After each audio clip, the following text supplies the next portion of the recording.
Hello everyone, welcome to channel about topic. आज हम basic concept of number system के बारे में जानेंगे, यानी संख्या पद्धति के बारे में। ये हमारा पहला लेक्चर है और इसके बारे में हम अच्छे से जानेंगे। तो हम यहाँ से शुरू करते हैं।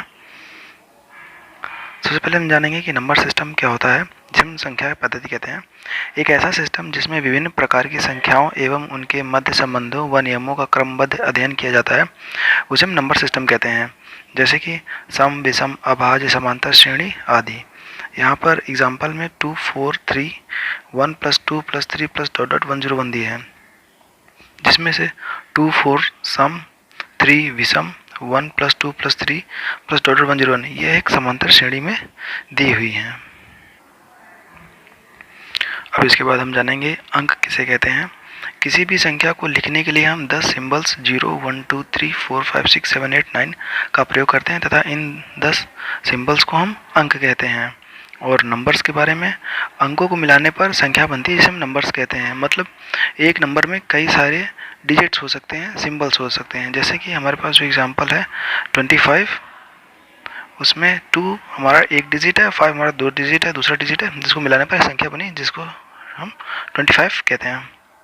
इसमें जैसे कि ये हमारे पास 50 है, हमारे पास एक डिजिट 0 है और एक डिजिट हमारे पास 5 है।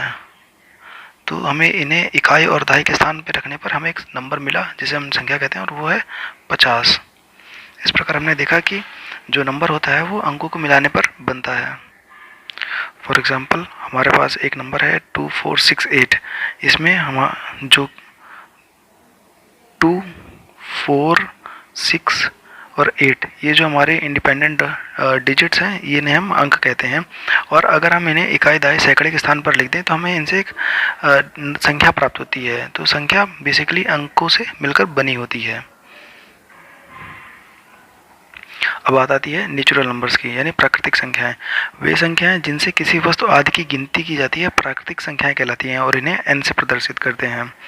n का मतलब यहाँ पर नेचुरल नंबर से है और ये 1, 2, 3, 4, 5 से शुरू होकर के अनंत तक जाती हैं, प्लस इन्फिनिटी तक ये मूव करती हैं। मतलब हम अपने सामने जो भी वस्तु देखते हैं उसकी हम गिनती करते हैं, या तो वो 1 होती है, 2 होती है, 100 हो सकती हैं, 500 हो सकती हैं और कितनी भी हो सकती हैं। परंतु कोई वस्तु जो सामने है हमारे, वह शून्य नहीं हो सकती है। इसलिए शून्य प्राकृतिक संख्या नहीं है, शून्य प्राकृतिक संख्या नहीं है, क्योंकि हम 1 से गिनना प्रारंभ करते हैं। इसलिए 1 सबसे छोटी एवं सबसे छोटी प्रथम प्राकृतिक संख्या है। सभी प्राकृतिक संख्याएं धनात्मक होती हैं। क्यों? क्योंकि हम जितनी भी गिनतियां करते हैं वो सारी पॉजिटिव नंबर्स में ही काउंटिंग करते हैं। इसलिए हम कह सकते हैं सारे नेचुरल नंबर्स पॉजिटिव होते हैं और एक सबसे छोटा नेचुरल नंबर होता है।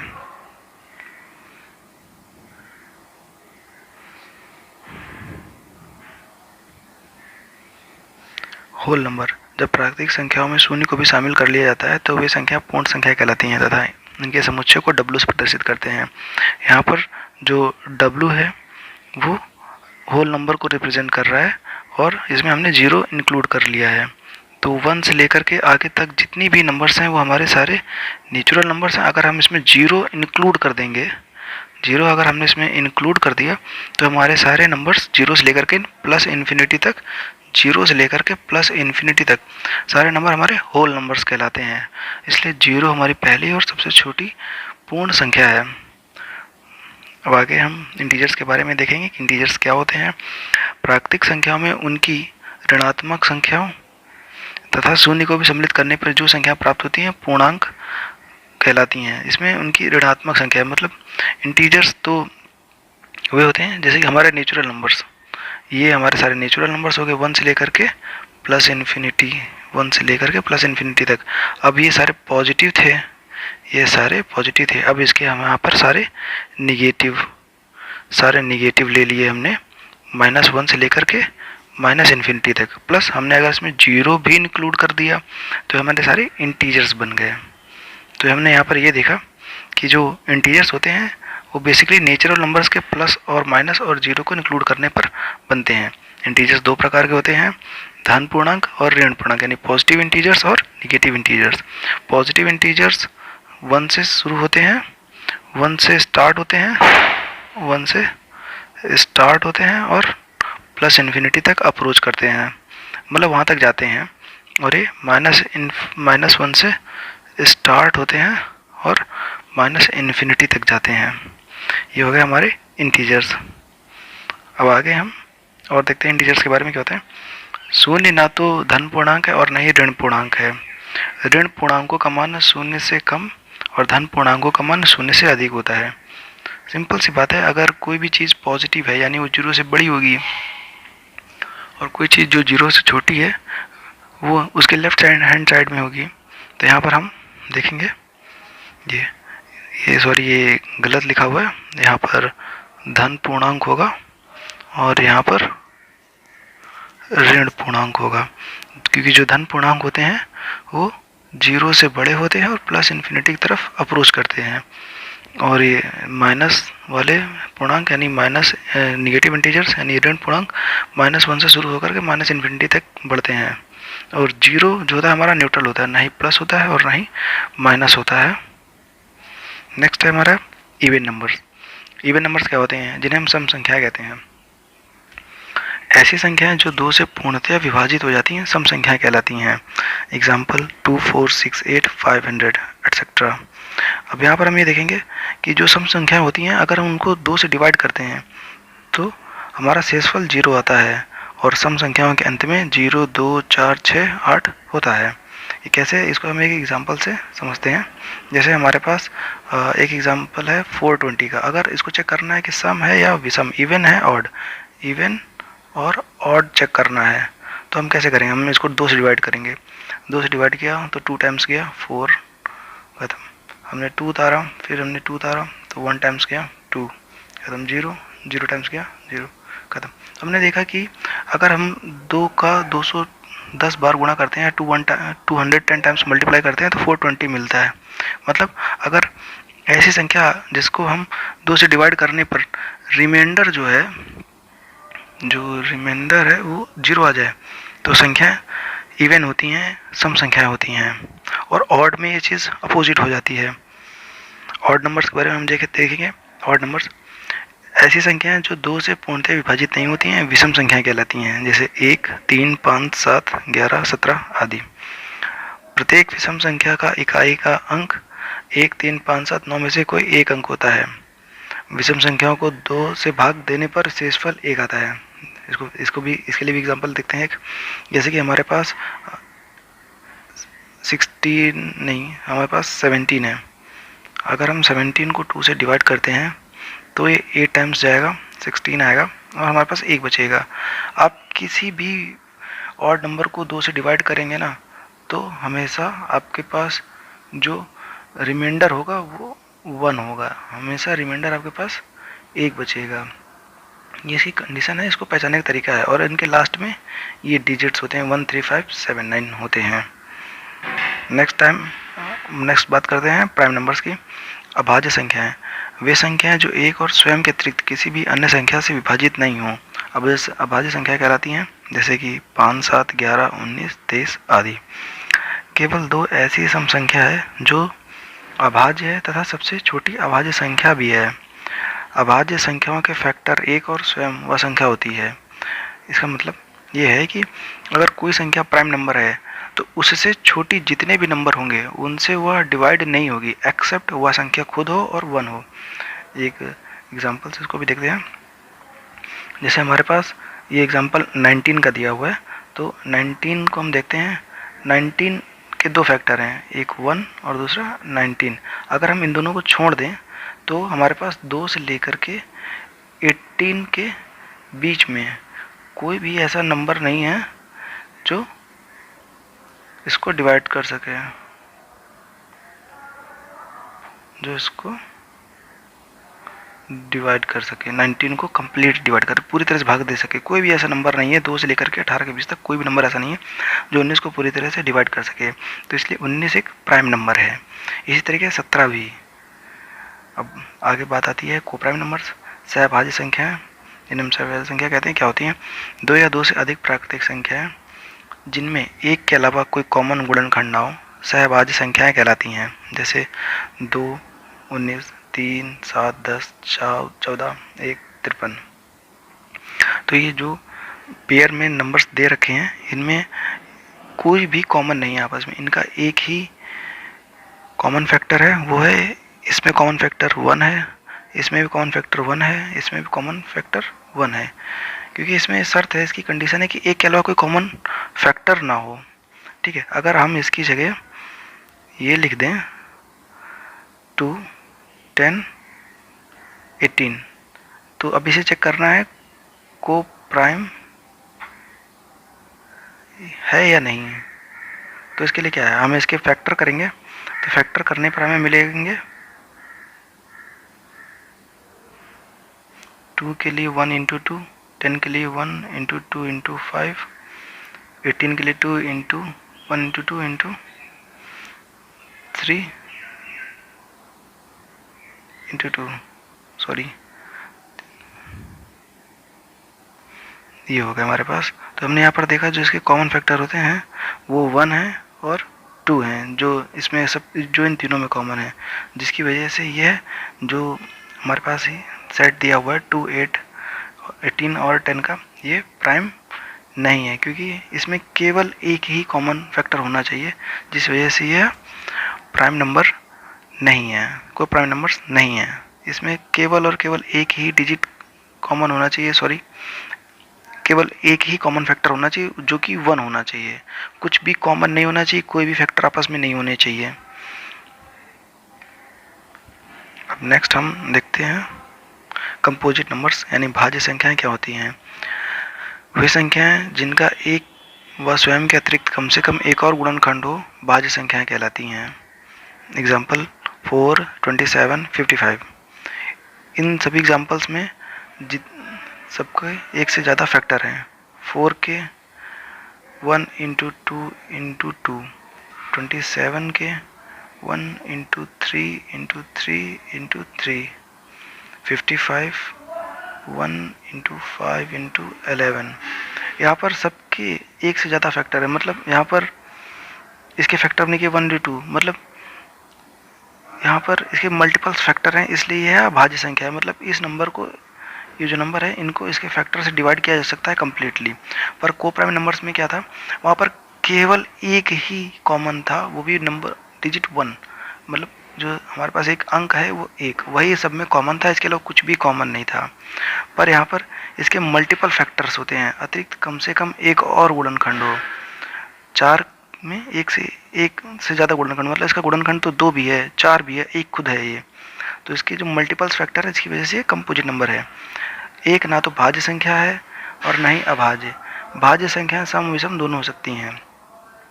कोई भी नंबर आपके सामने दिया जाएगा, या तो वो सम होगा, या तो विषम होगा, या तो फिर रियल नंबर होगा। ठीक है, तो उसमें एक जो है ना तो भाज्य है और ना ही अभाज्य है। नेक्स्ट हम देखेंगे इसके एग्जाम्पल्स के बारे में। 45, 10 और 7। तो 45 के हम फैक्टर करेंगे तो 1 होगा, 3 होगा, 15 होगा और खुद 45 होगा और 9 भी होगा।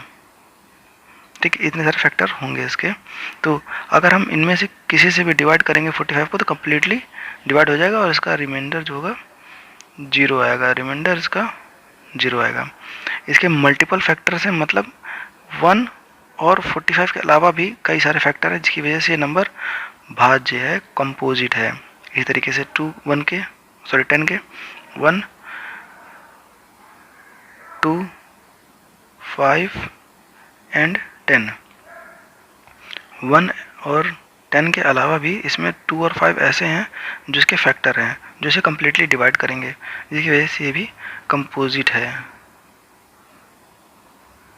पर यहाँ पर जो नंबर हमारे पास 7 दिया है 1, इसके दो फैक्टर है 1 और 7, ये हमारे पास, ये हमारे इसके अलावा इसमें कोई और एक्स्ट्रा फैक्टर नहीं है, इसमें नो एक्स्ट्रा फैक्टर है ना।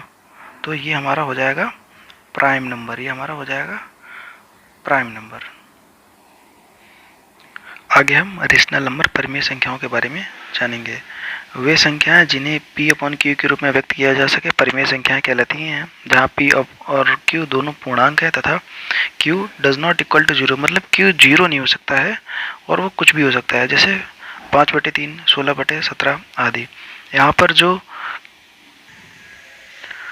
प्रत्येक पूर्णांक एक परिमेय संख्या होती है क्योंकि वे सभी पूर्णांकों के हर में एक लिखा जा सकता है और यह p बाई q की जो कंडीशन है उसको सेटिस्फाइड करता है। रियल नंबर वास्तविक संख्याएं क्या होती हैं? संख्याएं जो परिमेय अपरिमेय दोनों होती हैं वास्तविक संख्याएं कहलाती हैं, जैसे -2, 6, -5, -11, -पाई, √8, e आदि। ये जितने भी नंबर हैं सारे परिमेय संख्या वास्तविक नंबर हैं। मतलब हम जो भी नंबर इमेजिन कर सकते हैं कैसा भी, वो सारे हमारे रियल नंबर्स होते हैं। और इसके लिए हम ये इस डायग्राम से समझ सकते हैं। सम, विषम, परिमेय, अपरिमेय, धन पूर्णांक, ऋण पूर्णांक, भाज्य, अभाज्य, पूर्ण संख्याएं सारे रियल नंबर्स के अंडर में आते हैं। ये एक नंबर लाइन है जिसपे बहुत तरह के डिजिट्स लिखे हुए हैं, इसमें हम समझेंगे। 0 ये हमारा पॉजिटिव साइड है, +r, r मतलब रियल नंबर्स हैं इसमें, और इधर हमारा नेगेटिव साइड -r, 0 से जो छोटे हैं वो माइनस साइड में है। 1 हमारा इंटीजर है, 1 1, 2, 3 हमारे तीनों ये इंटीजर हैं। पर ये हमारा ये तो हमारा p बाई q के फॉर्म में है, परिमेय संख्या के फॉर्म में है। ये हमारे ये प्लस इंटीजर थे और ये हमारे नेगेटिव इंटीजर्स हैं। ये भी हमारे p बाई q के फॉर्म में है। इस तरीके से आगे सब बढ़ रहे हैं। तो रियल नंबर्स में किसी भी तरीके से नंबर हो सकते हैं और वो नंबर लाइन में कहीं पर भी एग्जिस्ट कर सकते हैं, फ्रॉम -∞ टू +∞। अब हम जानेंगे फेस वैल्यू क्या होता है। फेस वैल्यू हर डिजिट की फिक्स होती है, वो उसके पोजीशन के अकॉर्डिंग चेंज नहीं होती है, उसे उस संख्या की फेस वैल्यू कहते हैं। जैसे हमारे पास ये एग्जांपल है 9876543 इसमें जो 4 का जातीय मान है, मतलब 4 की जो फेस वैल्यू है वो 4 है। अगर 4 यहाँ पर भी होता 7 की जगह तो भी इसकी वैल्यू 4 होती है, और अगर यहाँ पर होता 4 तो इसकी जातीय मान 4 होता। फेस वैल्यू कभी भी चेंज नहीं होती, ये उसकी फिक्स होती है। इसीलिए डिजिट जो होते हैं, नंबर्स होते हैं, उन्हें हमेशा हम अचर कहते हैं, अचर राशि कहते हैं। वो वेरिएबल्स नहीं होती हैं, वो वेरी नहीं करती, उनकी अपनी फिक्स वैल्यू होती है। आगे हम देखेंगे प्लेस वैल्यू, स्थानीय मान के बारे में। किसी संख्या में किसी अंक का वह मान जो उसके स्थान की स्थिति के अनुसार बदलता है, उस अंक का स्थानीय मान कहलाता है। जैसे हमारे पास एग्जांपल दिया हुआ है 987006448 में अंकों का स्थानीय मान 8 का 8 है, 4 का 40 है, फिर दूसरे वाले 4 का 400, 6 का 6000, 7 में इतने जहाँ पे पोजीशन है उतने ही जीरो लगे हुए हैं इसके आगे। तो ये 10 की पावर 0, 10 की पावर 1, 10 की पावर 2, 10 की पावर 3, 10 की पावर 4, 10 की पावर 5, 10 की पावर 6, 10 की पावर 7, 10 की पावर 8। हमें बस इनसे मल्टीप्लाई 10 की पावर्स में जो भी रिस्पेक्टिव है उनसे मल्टीप्लाई करने जाए। अगर हमें फिर से यही नंबर बनाना है तो हम 8 को 10 की पावर 1 से, 10 की पावर 0 से मल्टीप्लाई कर देंगे, 4 को 10 की पावर 1 से, 400 को 4 इंटू 10 की पावर 2 से, 6000 को 6 इंटू 10 की पावर 3 से, 7 इंटू 10 की पावर 6 से। इस तरीके से 8 इंटू 10 की पावर 7 से, 9 इंटू 10 की पावर 8 से मल्टीप्लाई करेंगे और सभी को हम आपस में जोड़ दें तो हमें फिर से क्या मिल जाएगा। फिर से हमें जो मिलेगा वो 987006448 मिल जाएगा। तो हमने यहाँ पर ये देखा कि उसके स्थान की स्थिति के अनुसार बदलता है। मतलब जो अंक जहाँ पर होगा, अगर इकाई पे है तो उसके साथ 1 से गुणा होगा, दहाई पर है तो 100 से होगा, और सैकड़े पर है तो 100 से होगा, 1000 पे है तो 1000 से उसका गुणा होगा। एक और एग्जांपल से हम समझेंगे फेस वैल्यू और प्लेस वैल्यू के बारे में। जैसे एग्जांपल है 2468। यहाँ पर इसकी जो फेस वैल्यू होगी, फेस वैल्यू यानी जातीय मान जो होगा वो सभी डिजिट का 2 का 2 होगा, 4 का 4 होगा, 6 का 6 होगा और 8 का 8 होगा। पर इसका जो प्लेस वैल्यू होगी, प्लेस वैल्यू यानी स्थानीय मान जो होगा वो 8 का 8 इंटू 10 की पावर 0, 6 का 6 इंटू 10 की पावर 1, 4 इंटू 10 की पावर 2, 2 इंटू 10 की पावर 3, ये हो गया 2000 ये हो गया 400, ये हो गया 60 और ये 8। इन सभी को अगर हम जोड़ दें तो हमें क्या मिलेगा, 2 4 6 8। हमें फिर से वही नंबर मिल गया। तो हमने यहाँ पर ये देखा कि जो फेस वैल्यू होती है वो हमेशा फिक्स रहती है, और जो प्लेस वैल्यू होती है उसके प्लेस चेंज होने के साथ बदलती है। और थैंक्स फॉर वॉचिंग। हमारा अगला वीडियो रिमेनिंग पार्ट है उसके ऊपर होगा, जिसमें हम विभाज्यता के नियम और तमाम बहुत सारी अन्य चीज़ों के बारे में सीखेंगे। Thanks for watching. Please like, share and comment.